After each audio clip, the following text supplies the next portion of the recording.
ज्यादातर लोग इन्वेस्टिंग एकदम रैंडम तरीके से करते हैं। दोस्त ने बोला इक्विटी फंड्स ले लो तो वो ले लिए, बैंक वाले ने एफडी का बोला तो एफडी करा ली, फैमिली वालों ने बोला प्लॉट वगैरह में इन्वेस्ट कर लो तो प्लॉट भी ले लिया। अब इसका रिजल्ट ये होता है कि पोर्टफोलियो में खिचड़ी बन जाती है, ना प्रॉपर ग्रोथ मिलती है और ना स्टेबिलिटी। इसलिए एक सही डाइवर्सिफाइड पोर्टफोलियो बनाना जरूरी है, और इस वीडियो में मैं आपको 3 सिंपल स्टेप्स के थ्रू दिखाने वाली हूँ कि एक परफेक्ट पोर्टफोलियो कैसे बनाते हैं। वीडियो में मैं आप सबके साथ 3 रेडीमेड पोर्टफोलियोज भी शेयर करूंगी, तो वीडियो को पूरा जरूर देखना। वीडियो के एंड तक आपके पास एक क्लियर ब्लूप्रिंट होगा कि आपके लिए कौन सा पोर्टफोलियो बेस्ट है और उस पोर्टफोलियो को कैसे बनाना है। तो चलो शुरू करते हैं।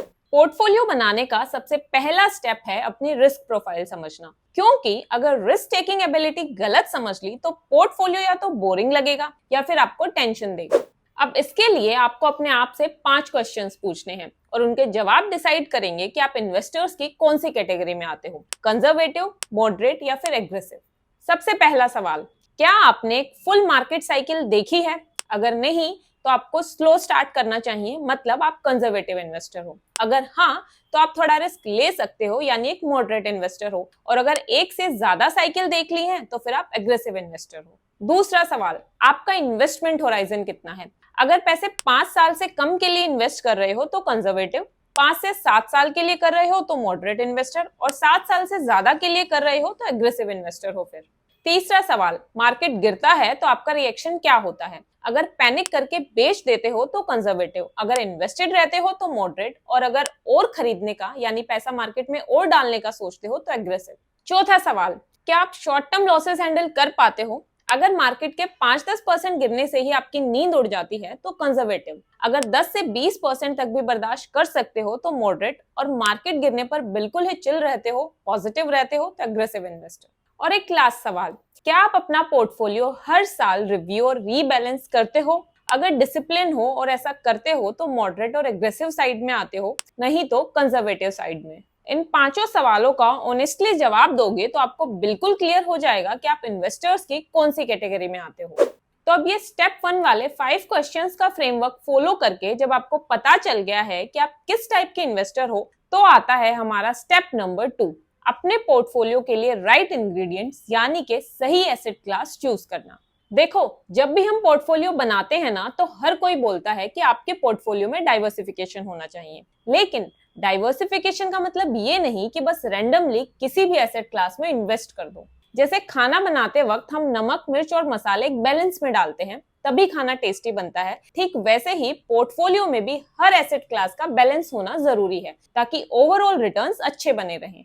अब आपके पास ना 4 मेजर एसेट क्लासेस हैं इन्वेस्ट करने के लिए। एक बार ब्रीफ में बस एक एक लाइन में इन सबको मैं समझा देती हूँ, 1 मिनट लगेगा, और उसके बाद मैं आप सबको 3 डिफरेंट पोर्टफोलियोज बनाकर दिखाऊंगी। देखो, फर्स्ट एसेट क्लास है इक्विटी, ये आपको ग्रोथ देता है। सेकंड एसेट क्लास है डेट, ये स्टेबिलिटी देता है। थर्ड है गोल्ड, जो कि क्राइसिस के टाइम पर एक हेज की तरह काम करता है। फोर्थ एसेट क्लास है इंटरनेशनल एक्सपोजर, ये आपको इंडिया के बाहर की ग्रोथ अपॉर्चुनिटीज देता है और पोर्टफोलियो को ज्योग्राफिकली डाइवर्सिफाई करने में हेल्प करता है। अब पोर्टफोलियो बनाना एक तरफ है, लेकिन उसको इम्प्लीमेंट करने के लिए एक रिलायबल प्लेटफॉर्म भी होना चाहिए, और उसके लिए आप यूज कर सकते हो धन। धन पर आप इजीली इन्वेस्ट कर सकते हो सभी एसेट क्लासेस में, चाहे स्टॉक्स हो, फ्यूचर्स एंड ऑप्शंस हो, आईपीओस, म्यूचुअल फंड्स, ईटीएफ्स या फिर एनएफओ, सब एक ही जगह अवेलेबल हैं। सबसे इंपॉर्टेंट चीज, आप अपना पूरा पोर्टफोलियो एक ही ऐप पर ट्रैक कर सकते हो, मतलब कि स्टॉक्स, म्यूचुअल फंड्स, ईटीएफ्स, सबकी लाइव वैल्यू और प्रॉफिट लॉस क्लियर दिख जाता है। और जो लोग थोड़ा रिसर्च करना पसंद करते हैं उनके लिए धन का स्कैनएक्स स्टॉक स्क्रीनर एकदम मस्त टूल है। यहाँ आपको 50+ रेडीमेड स्क्रीनर्स मिलते हैं, साथ ही 200+ फिल्टर्स यूज करके आप अपना खुद का स्क्रीनर बना सकते हो। सेक्टर वाइज कंपनीज का डेटा जैसे कि पीई, पीबी, एबिटा भी इजीली चेक कर सकते हो। एफआईआई, डीआईआई एक्टिविटी ट्रैक करने का ऑप्शन भी है, और सबसे कन्वीनियंट चीज, वन टैप ट्रेड एग्जीक्यूशन, मतलब जो भी डिसाइड करो तुरंत एग्जीक्यूट हो जाता है। तो ओवरऑल धन एक ऐसा प्लेटफॉर्म है जहां इन्वेस्टिंग और ट्रैकिंग दोनों सिंपल और इजी है। अब आता है हमारा सबसे मेन स्टेप, स्टेप नंबर 3, जिसमें हमें डिसाइड करना है कि किन एसेट्स में इन्वेस्ट करना है और किस रेशियो में। इसको समझने के लिए अब मैं आपको 3 सैंपल पोर्टफोलियोज बनाकर दिखाऊंगी, एक कंजर्वेटिव इन्वेस्टर के लिए, एक मॉडरेट के लिए और एक एग्रेसिव इन्वेस्टर्स के लिए। अब शुरू करते हैं कंजर्वेटिव इन्वेस्टर्स के पोर्टफोलियो से। कंजर्वेटिव इन्वेस्टर्स का मतलब है कि आप ज्यादा रिस्क नहीं लेना चाहते, लेकिन हाँ, एफडी से बेटर रिटर्न चाहते हो, प्लस इन्फ्लेशन भी बीट करना चाहते हो। ऐसे इन्वेस्टर्स के लिए मैंने पोर्टफोलियो में इक्विटी और डेट का मिक्स रखा है।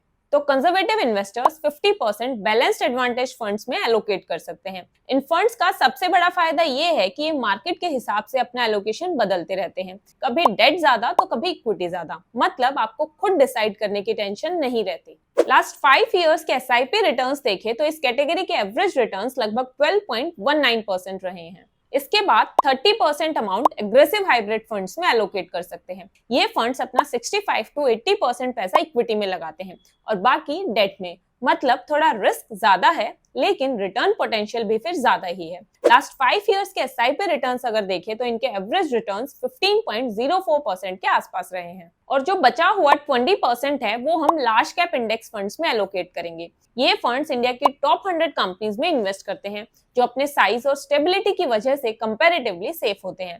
इनके पिछले 5 साल के एसआईपी रिटर्न्स लगभग 15% रहे हैं। अगर इन तीनों कैटेगरीज को कंबाइन करके वेटेड एवरेज रिटर्न्स निकाले जाएं तो इस पोर्टफोलियो से आपको 13 से 14% का रिटर्न मिल सकता है। मतलब इन्फ्लेशन इजीली बीट होगा और एफडी से काफी अच्छा रिटर्न मिलेगा, वो भी रिलेटिवली लिमिटेड रिस्क के साथ। तो ये था एक सैंपल पोर्टफोलियो कंजर्वेटिव इन्वेस्टर्स के लिए, जो आपको सेफ्टी प्लस ग्रोथ दोनों का बेनिफिट देगा। बाकी आप अपने हिसाब से इस पोर्टफोलियो का एलोकेशन थोड़ा बहुत ऊपर नीचे भी कर सकते हो, जैसे कि 50% की जगह बैलेंस एडवांटेज में 40% रख लो और लार्ज कैप या अग्रेसिव हाइब्रिड में 10% और बढ़ा लो। लॉन्ग टर्म में आप इस पोर्टफोलियो से स्टेबल और इन्फ्लेशन बीटिंग रिटर्न्स एक्सपेक्ट कर सकते हो। अब बात करते हैं मॉडरेट इन्वेस्टर्स के पोर्टफोलियो की। मॉडरेट इन्वेस्टर का मतलब है कि आपको सेफ्टी भी चाहिए और ग्रोथ भी। इसलिए मैंने ऐसा पोर्टफोलियो डिजाइन किया है जिसमें सेफ इक्विटी में ज्यादा एलोकेशन है, लेकिन थोड़ा एक्सपोजर एग्रेसिव कैटेगरीज में भी रखा गया है ताकि ग्रोथ का फायदा भी मिले। तो moderate investors 50% large cap funds में एलोकेट करें। ये फंड्स इंडिया की टॉप 100 बड़ी और स्टेबल कंपनीज में इन्वेस्ट करते हैं। लार्ज कैप्स रिलेटिवली सेफ होते हैं और मार्केट में स्टेबिलिटी देते हैं। पिछले 10 साल के एसआईपी रिटर्न्स इनके लगभग 15% के पास रहे हैं। उसके बाद 10% एलोकेशन मिड कैप फंड्स में रहेगा। मिड कैप वो कंपनीज होती हैं जो ग्रोथ फेज में होती हैं। लार्ज कैप से ज्यादा ग्रोथ पोटेंशियल, लेकिन रिस्क भी फिर ज्यादा ही होता है। ये फंड्स पोर्टफोलियो में रिटर्न्स को थोड़ा बूस्ट देते हैं। लास्ट 10 इयर्स के एसआईपी रिटर्न्स इनके 20% रहे हैं। फिर 10% एलोकेशन है स्मॉल कैप फंड्स में। Small caps high risk high return category होती है। यहाँ वॉलेटिलिटी ज्यादा होती है, लेकिन लॉन्ग टर्म में बड़े रिटर्न्स देने की कैपेसिटी भी सबसे ज्यादा इसी में होती है। पिछले 10 साल के एसआईपी रिटर्न्स इसके अराउंड 20.75% रहे हैं। फिर 20% एलोकेशन दिया है फ्लेक्सी कैप फंड्स को। फ्लेक्सी कैप फंड्स का सबसे बड़ा बेनिफिट ये है कि इनमें फंड मैनेजर मार्केट कंडीशन के हिसाब से लार्ज, मिड और स्मॉल कैप्स में एलोकेशन बदल सकता है, तो हमारी कोई हेडेक नहीं। मतलब एक तरह का बिल्ट इन डाइवर्सिफिकेशन मिलता है आपको इन फंड्स में। पिछले 10 साल में इनके एवरेज एसआईपी रिटर्न 16.61% रहे हैं। जो बचा हुआ 10% है वो मैंने रखा है इंटरनेशनल इक्विटी फंड्स में या फिर नेस्डैक 100 जैसे इंडेक्स में। इस एलोकेशन का रीजन सिंपल है, ज्योग्राफिकल डाइवर्सिफिकेशन। देखो, इंडियन स्टॉक मार्केट पूरे वर्ल्ड के स्टॉक मार्केट का बस 3.65% है। इसका मतलब ये हुआ कि पूरे वर्ल्ड की 96% इन्वेस्टमेंट अपॉर्चुनिटीज इंडिया से बाहर हैं। तो सिर्फ इंडियन इकोनॉमी पर डिपेंडेंट रहने के बजाय आप ग्लोबल कंपनीज जैसे कि गूगल, एप्पल, माइक्रोसॉफ्ट में भी एलोकेट कर सकते हो। इसका फायदा ये होगा कि जिस साल इंडिया की स्टॉक मार्केट अच्छा परफॉर्म नहीं करेगी, हो सकता है उस साल फॉरेन मार्केट्स अच्छा परफॉर्म कर जाएं और ऑल ओवर ईयर एंड में आपके रिटर्न्स अच्छे रहें। लास्ट 10 इयर्स के एसआईपी रिटर्न्स इस कैटेगरी के लगभग 12.67% रहे हैं। इसके अलावा अगर मैं आपको नेस्डैक 100 के भी लास्ट 10 इयर्स के ट्रेलिंग रिटर्न्स दिखाऊं तो वो अराउंड 18.74% रहे हैं। अब अगर इन सभी कैटेगरीज का कंबाइंड वेटेड एवरेज रिटर्न्स में निकालूं तो वो लगभग 16% के आसपास आता है। तो ये था एक सैंपल पोर्टफोलियो मॉडरेट इन्वेस्टर्स के लिए। इस पोर्टफोलियो में आपको लार्ज कैप से सेफ्टी मिलेगी, मिड और स्मॉल कैप से ग्रोथ, फ्लेक्सी कैप फंड से फ्लेक्सिबिलिटी और इंटरनेशनल फंड से ग्लोबल एक्सपोजर। लॉन्ग टर्म में ये पोर्टफोलियो इन्फ्लेशन को इजीली बीट करेगा और आपको 15 से 16% के बीच रिटर्न्स दे सकता है। अब यहाँ पर भी आप अपनी कन्वीनियंस के हिसाब से 10 से 20% एलोकेशन डिफरेंट कैटेगरीज में ऊपर नीचे कर सकते हो या सेम रिस्क वाली कोई और न्यू कैटेगरी भी ऐड कर सकते हो। अब बात करते हैं एग्रेसिव इन्वेस्टर्स के पोर्टफोलियो की। यहाँ पे रिस्क भी हाई है लेकिन फिर रिटर्न पोटेंशियल भी सबसे ज्यादा है। ये पोर्टफोलियो उन्हीं के लिए है जो मार्केट के शॉर्ट टर्म उथल पुथल से घबराते नहीं हैं और अपने पैसे को 10 से 15 साल या उससे भी ज्यादा टाइम के लिए इन्वेस्ट करना चाहते हैं। इस पोर्टफोलियो को मैंने सिंपल और पावरफुल बनाया है, प्योर इक्विटी एलोकेशन, ताकि ग्रोथ का फुल फायदा उठाया जा सके।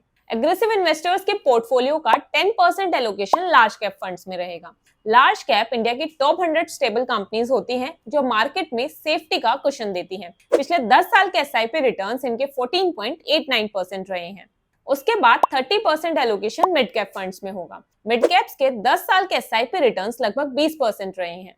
फिर 30% एलोकेशन है स्मॉल कैप फंड्स में। ये high risk high return category है। वॉलेटिलिटी सबसे ज्यादा होती है लेकिन लॉन्ग टर्म में ये सबसे ज्यादा वेल्थ क्रिएट करते हैं। पिछले 10 साल के एसआईपी रिटर्न्स लगभग 20.75% रहे हैं। देन 10% एलोकेशन है इंटरनेशनल इक्विटीज में, जैसे कि नेस्डैक 100 हो गया। इससे पोर्टफोलियो को ग्लोबल डाइवर्सिफिकेशन मिलता है। मतलब सिर्फ इंडियन इकोनॉमी नहीं, आपको यूएस की बड़ी टेक कंपनीज जैसे कि गूगल, एप्पल, माइक्रोसॉफ्ट, अमेजोन का भी एक्सपोजर मिलता है। नेस्डैक 100 ने लास्ट 10 इयर्स में 18.74% के रिटर्न्स दिए हैं। इसके अलावा इंटरनेशनल इक्विटी फंड्स के लास्ट 10 इयर्स के एसआईपी रिटर्न्स देखूं तो वो 12.67% रहे हैं। तो मोटा मोटी 15 से 16% के रिटर्न्स तो आपको यहाँ भी मिल ही जाएंगे। अब बचा बाकी का 20% अमाउंट। ये अमाउंट आप थीमेटिक फंड्स या सेक्टोरल फंड्स या फिर स्मार्ट बीटा फंड्स, जो कि वैल्यू, क्वालिटी, मोमेंटम, लो वॉलेटिलिटी जैसे फैक्टर्स पर बेस्ड होते हैं, इन सभी कैटेगरीज में इन्वेस्ट कर सकते हो। ये सभी फंड्स थोड़े रिस्की होते हैं क्योंकि एक ही सेक्टर या थीम या फैक्टर पे डिपेंड करते हैं, लेकिन अगर सही सेक्टर और सही थीम चूज हो जाए तो रिटर्न्स जबरदस्त मिलते हैं। अब ये टोटल 36 स्मार्ट बीटा इंडिसेस हैं निफ्टी इंडाइसेस की वेबसाइट पर, जिनके लास्ट 5 इयर्स के रिटर्न्स का जब मैंने एवरेज निकाला तो वो आया 18.6%। अब अगर हम 10 साल या उससे ज्यादा टाइम के लिए भी इन्वेस्ट करें तो भी लगभग 15% के आसपास रिटर्न्स तो हम इस कैटेगरी से एक्सपेक्ट कर ही सकते हैं। अब अगर इन सभी कैटेगरीज का कंबाइंड वेटेड एवरेज निकालूं मैं तो वो निकल कर आता है लगभग 18 से 19% के बीच में। मतलब कंपाउंडिंग से 10 से 15 साल के बाद ये आपके पोर्टफोलियो में इन्वेस्टमेंट्स को कई गुना बढ़ा सकता है। तो ये था पोर्टफोलियो एग्रेसिव इन्वेस्टर्स के लिए। इसमें रिस्क भी हाई होगा, वॉलेटिलिटी भी ज्यादा होगी, लेकिन लॉन्ग टर्म में रिटर्न्स भी फिर सबसे ज्यादा इसी से मिल सकते हैं। अगर आप सच में अपनी वेल्थ को एग्रेसिवली ग्रो करना चाहते हो, मार्केट के short term ups and down से घबराते नहीं हो और थोड़ा ज्यादा रिस्क ले सकते हो, तो ये पोर्टफोलियो आपके लिए परफेक्ट फिट हो सकता है। बाकी तो चॉइस आपकी ही है। सिर्फ रिटर्न्स को देखकर कोई भी पोर्टफोलियो चूज मत करो। स्टेप 1 में जो मैंने 5 क्वेश्चंस बताए हैं उनके हिसाब से अपना पोर्टफोलियो चूज करो एंड इन्वेस्ट सेफली। अब जिन भी म्यूचुअल फंड कैटेगरीज के बारे में मैंने वीडियो में बात करी है, उन सब कैटेगरीज के बेस्ट फंड की वीडियोस ऑलरेडी मैं अपने चैनल पर अपलोड कर चुकी हूँ। आप चाहो तो इस वीडियो के बाद बेस्ट फंड्स वाली प्लेलिस्ट में जाकर वो सभी वीडियोस भी देख सकते हो। तो ये थी मेरी आज की वीडियो, जिसमें मैंने आपको डिटेल में बताया कि कैसे आप अपना पोर्टफोलियो बना सकते हो डिफरेंट फैक्टर्स के बेसिस पर। वीडियो अच्छी लगी हो तो please share it with your friends and family members ताकि उनकी भी हेल्प हो जाए। Thank you so much for watching. See you guys in next video. Till then, happy investing.